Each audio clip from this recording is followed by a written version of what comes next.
السلام علیکم ورحمۃ اللہ وبرکاتہ۔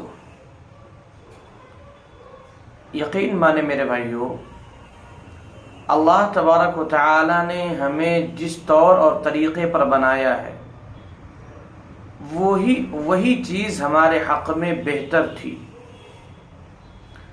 اللہ نے ہمیں سانولا کیوں بنایا یہ اللہ رب العزت ہی کو معلوم ہے۔ اللہ نے ہمیں مال کم کیوں دیا یہ بھی اللہ رب العزت کو معلوم ہے۔ اللہ نے دوسرے بندوں کو مال زیادہ کیوں دیا وہ اللہ کو معلوم ہے، یا دوسرے بندوں کو کم مال کیوں دیا یہ بھی اللہ رب العزت کو معلوم ہے۔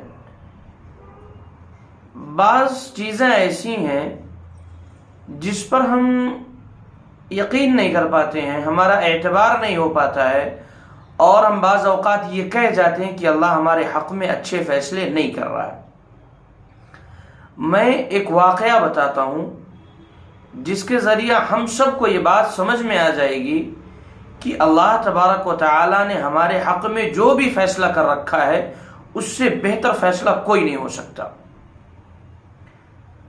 بنی اسرائیل میں ایک شخص تھا جس کا نام بسولس تھا۔ اللہ تبارک و تعالی نے اس شخص کو 3 دعاؤں کا اختیار دیا تھا کہ آپ 3 دعائیں جیسی بھی ہوں جو بھی کریں ہم اس کو قبول کریں گے۔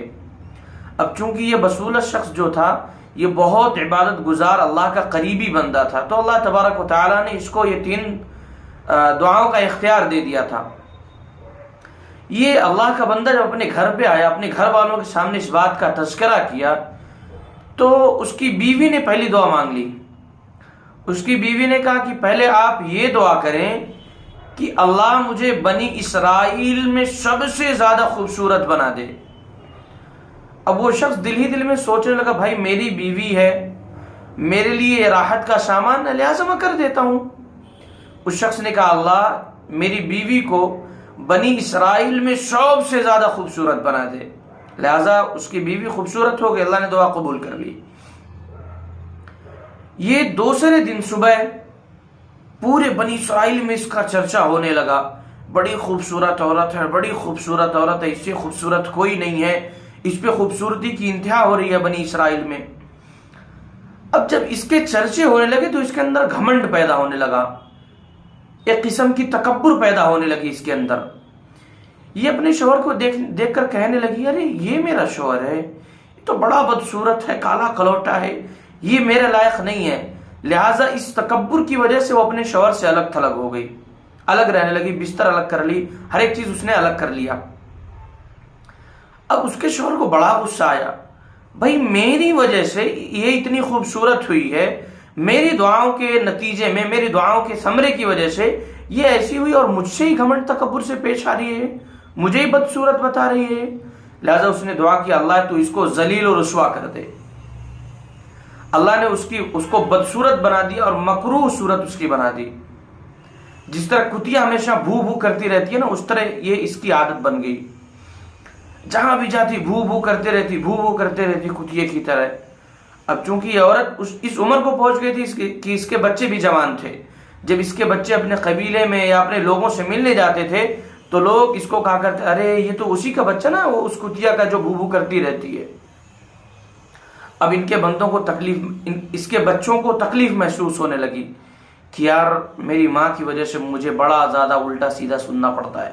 لہٰذا یہ اپنے والد محترم کی خدمت میں بچہ حاضر ہوا، کہنے لگا والد محترم آپ کی خدمت میں ایک گزارش ہے، ایک عرض ہے، وہ یہ ہے کہ آپ پھر سے دعا کریں کہ ہماری والدہ جیسے بھی تھی اللہ اس کو ویسے ہی کر دے۔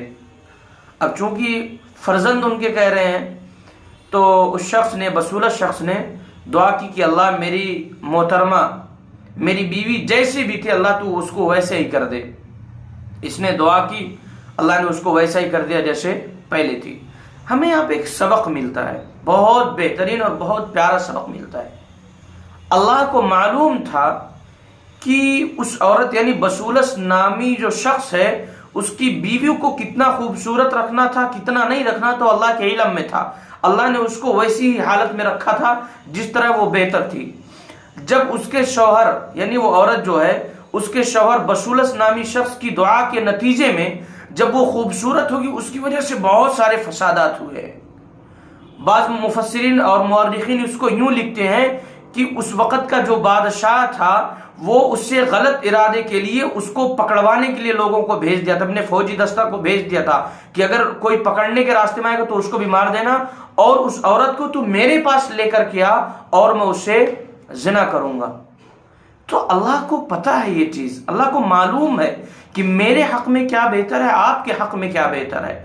اگر اللہ نے ہمیں کم مال دیا ہے تو اللہ کو یہ بات معلوم ہے کہ ہمیں مال کم کیوں دینا ہے. اللہ نے آپ کو زیادہ مال دیا، وہ بھی اللہ کے صیغہ غائب میں موجود ہے وہ بات کہ آپ کو کم مال زیادہ مال اللہ نے کیوں دے رکھا ہے.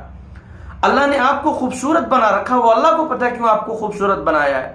اللہ نے مجھے اگر سانولا بنایا تو اللہ کو پتا ہے کیوں مجھے سانولا بنایا. اللہ نے اگر اللہ نے مجھے خوبصورت بنا دیا ہوتا، یا جس طرح وہ شخص کا واقعہ میں نے سنایا، اس کی بیوی کا واقعہ سنایا، اگر وہ بھی میرے اندر پیدا ہو جائے، میں بھی دوسرے پر حسرت کر کے اللہ سے مانگ لوں اور وہی چیز مجھے اللہ عطا کر دے تو میں بھی اسی کی طرف فساد پھیلانے لگوں گا. اور چونکہ اللہ مفسدین کو پسند نہیں کرتا ہے، تو ہمیں جو سبق وہاں سے ملتی ہے کہ اللہ ہمارے حق میں جو بھی جیسا بھی فیصلہ کرتا ہے اس سے بہتر فیصلہ کوئی نہیں ہو سکتا ہے. اب اگر وہ عورت جو ہے جس کا میں نے تذکرہ کیا، اگر اس کا جو شوہر ہے اس کے دعاؤں کے ثمرے، اگر وہ جو پہلا واقعہ یعنی اپنے ہی لوگوں سے وہ جلنے لگی تھی کہ یہ لوگ بدصورت ہم ان کے ساتھ نہیں رہ سکتی، تو یہ بھی ایک فساد تھا. اور دوسرا فساد یہ کہ جب وہ بہت زیادہ خوبصورت ہو گئی تو اس وقت کا بادشاہ اس کے ساتھ غلط ارادہ رکھنے لگا اور اس کو جو ہے الگ نگاہ سے، غلیظ نگاہ سے دیکھنے لگا. تو ہر طریقے سے انسان فساد میں آ جاتا ہے. لہٰذا ہم سب کو اس بات پر اتفاق رکھنا چاہیے، ہمیں اس بات پر مل جمنا چاہیے، مل بیٹھنا چاہیے کہ اللہ نے ہمیں جیسا بھی بنایا ہے وہی ہمارے حق میں بہتر تھا. اللہ تبارک و تعالی ہمیں ان سب باتوں کو سمجھنے کی توفیق عطا فرمائے. والسلام.